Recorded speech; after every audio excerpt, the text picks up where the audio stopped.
Hello mga kaibigan, magandang araw. Yan, sumilip ng aking beautiful wife. Ngayong araw, i-celebrate namin ang 70th birthday ng aking father-in-law, si Papa Suichi. At habang prepare si Mama Encar sa baba, ay maglilinis muna kami ng mukha. Yan, kailangan muna maghilamos. Simulan natin ang paglinis ng mukha. Yan, so pati buhok, syempre, kailangan maayos para naman makitang presentable sa mga bisita. Ngayong araw ay in-invite namin yung mga churchmate, member namin dito sa church, at yung kaibigan ni Mama. So, habang hinatay sila, ay nag-prepare kami para sa foods. At si Mama yung lahat na nagluto kasi gusto niya pagluto sa Papa ngayong araw. Yan. So, lutong-luto na yung pancit. Napakasarap. Yan, tingnan nyo naman. Napakasarap ng luto ni Mama Encar. Yan, talagang kailangan sa itim para walang matira. At hindi namin yung mga bisita namin sa oras nito. Yan. So, napakasarap yan. Pagpansit niya. Specialty ni Mama. Gustuhan na ng bisita yung pagkain. Kailangan bilangin muna yung mga piraso ng pansit. Joke lang. Wala niya yata ni Mama yung hindi. Para maging personal presentable lamang. So nauna na nga palang maluto yung chicken curry. Napakasarap din yan. Pinili yung manok. Napakasarap. Ito yung mga nagustuhan ko sa luto. Ilagay na po yung itlog.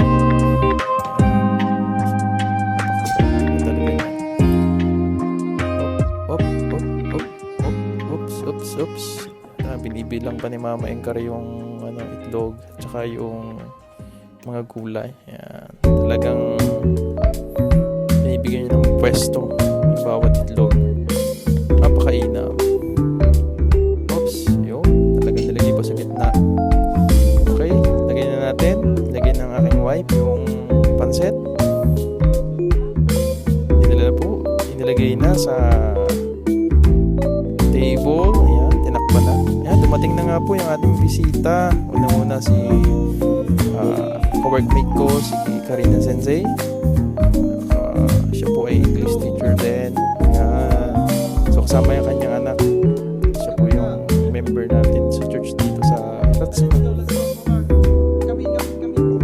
Ayan. Hello Solar, Karina Sensei.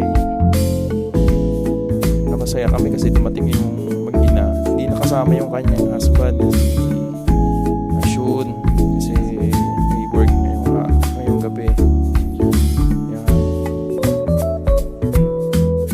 So sa Japan, kailangan mong ubadin yung sapatos mo at kailangan mong magsuot ng sleeper kasi medyo malamig na po dito sa Japan. At kailangan nyo po mag-jacket na makapal. Pero ngayon medyo warm naman. So okay lang din na hindi masyado makapal ang jacket. Pero bukas siguro. Ayan, si Solar. Medyo inaantok pa. Kita nyo naman, no? Wala daw siyang tulog. Ngayong maghapon, wala pong iglip. Kaya inaantok. So maraming dala po si Karina Sensei. Siya ay galing Hong Kong, no? Siya po ay tubong Hong Kong, kaya split po tayo dyan, English speaker. Yeah, so nadala po siyang cake at saka yung favorite namin niluluto niya, Chinese food, yung hamonado. Ayun, si Mama ay busy. Yan, busy dahil lulutuin na yung Shanghai. Yan, napakasarap na siya. Hindi na mawala sa handaan ng Shanghai. Okay, nilagay na po yung dala ni Karina Sensei na cake. And so ngayong araw wala kami mapasok sa work. So yan, tinanggal muna sa refrigerator yung fruit salad kasi sobrang sigit na sa ref. Okay, so dumating na si Karina Sensei. So mamaya gagalaw na habang relax si Solar, yan na nga po, gumalaw na nga po ang aking beautiful wife at si Karete Sensei ay nagbabalot na ng Shanghai habang inaantay si Sachiko. So iba't ibang lahi po kami dito, Japanese, Filipino at from Hong Kong, Chinese. Yan, so talagang pulido pagkakabalot. Habang nagbabalot sila, nagmamarites po yan. Yan, kukwentuhan sila doon. So yan, sobrang lutong po ng Shanghai, napakasarap. Marami din ako nakain ni Shanghai. Si Papa yan, birthday boy. Yan, tuntua na siya.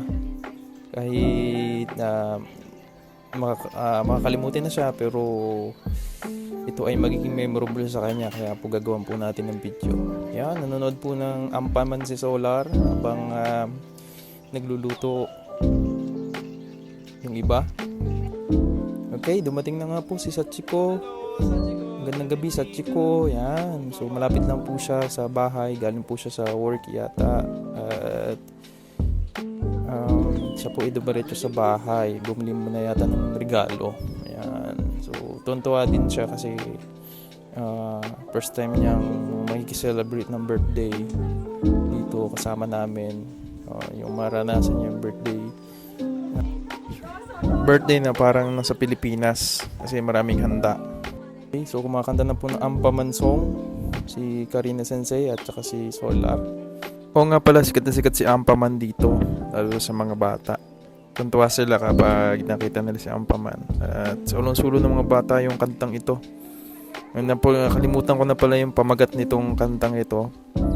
Pero search na lang sa YouTube, Ampaman song karaoke. Yan, sa mga nasa Japan ngayon. Yan, so na-search ko nga pala sa YouTube ito. So Ichi, happy birthday. Yon, so luto na po yung mga pagkain. Sarap ng fried chicken. Ayan, so ito na po yung munti naming handa para kay Papa. Pero sobra-sobra na yun para sa amin. Yan, pinuksan na nga po yung cake. Yan, napakasarap ng cake na yan. Nabibili lang po sa malapit po sa amin. So siguro mga 3 minutes drive. Yung cake na yan, napakasarap. Ilang beses namin natitikman yung cake na yan. Walang kamatayan cake. 1, 2, 3, go! Happy birthday to you.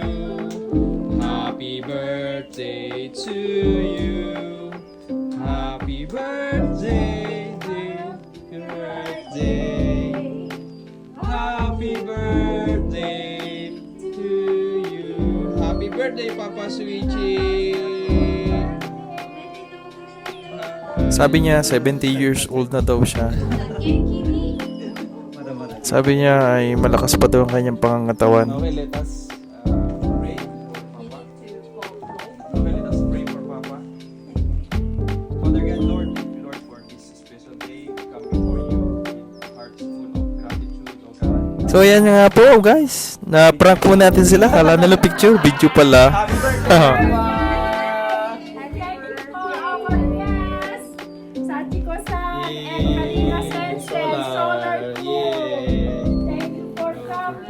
So natanggap na po ni Papa yung unang regalo galing kay Karina Sensei. Yan. At yan, sumunod po yung kay Mama na binili namin noong nakaraan. Mamaya i-unbox po ni Papa yan. Happy birthday! Tuntua siya, oh. Dami niyang regalo na natanggap. First time niya daw makatanggap ng ganitong mga regalo. Yan, sumunod sa ring wife. Pero siya naman bumili niyan. Nakalimutan niya. Kasi si Papa makakalimutin na po. Yan. So sumunod yung kay Sachiko na regalo. Yan. So kain na. Napakasarap ng pagkain natin ngayon. Itong paborito namin na Chinese food na luto ni Karina Sensei, yung hamonado, napakasarap. At napakainam. Malinamnam. Yan. Nilagay na po sa pinggan. Yan si Solar, nagda-drums. Tinuturuan ko siya ng drums. Yan sa iPad. No? Napakagaling po ng stick na yan. Pwede po sa tablet or sa iPad. Ayan, so ano muna, marites muna habang kumakain. Yan, so unboxing na po. Muna i-unbox natin galing kay Sachiko Sang. So ano kaya itong laman nito? Tingnan natin. Yan, tuwa at excited na si Papa. Hindi niya alam pa paano bubuksan itong box na ito. Hindi niya alam pa paano hilahin. Hinila na nga po. Nabuksan na finally itong regalo ni Sachiko Sang. Tingnan natin. Inopen na. Binuksan na nga po. Iyan. Alae.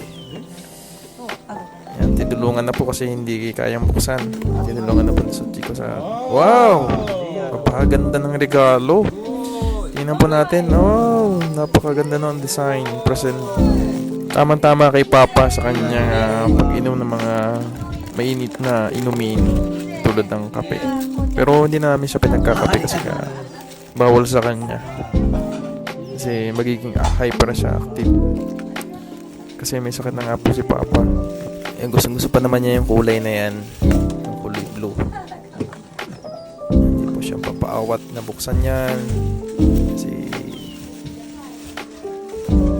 napakaganda. Kulay blue na kapihan. Yung kanyang mug na yan ay tatabi niya lagi yan.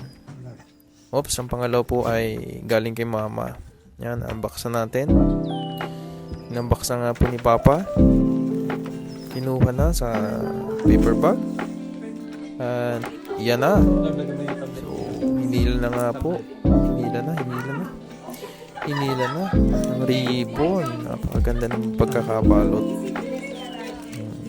Pero nakita na po niya yung laman yan. Pero nakita na rin po ni Papa ko ng laman na yung regalong yan.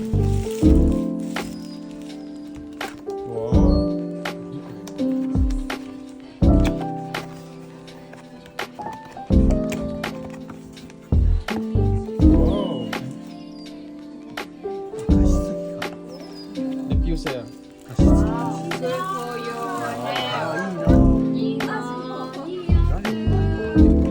From your family.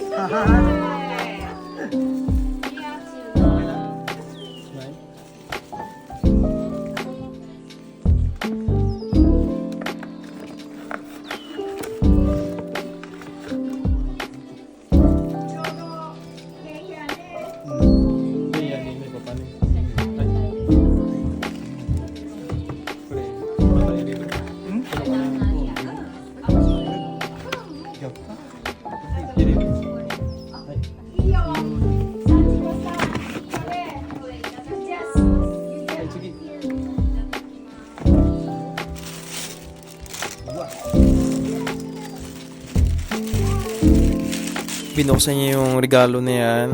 Tapos nakita niya yung pantalon. Sabi niya L size daw.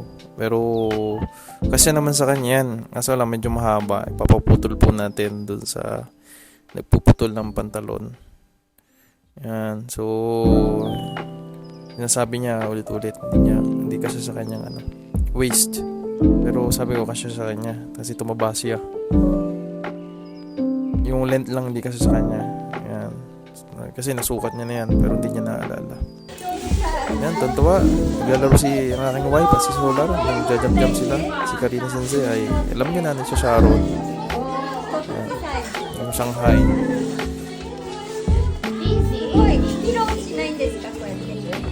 Kasi wala yung kanyang kasipan. Pinadala natin ang mga pagkain. Ganyan si Sachiko. So enjoy naman ngayong araw.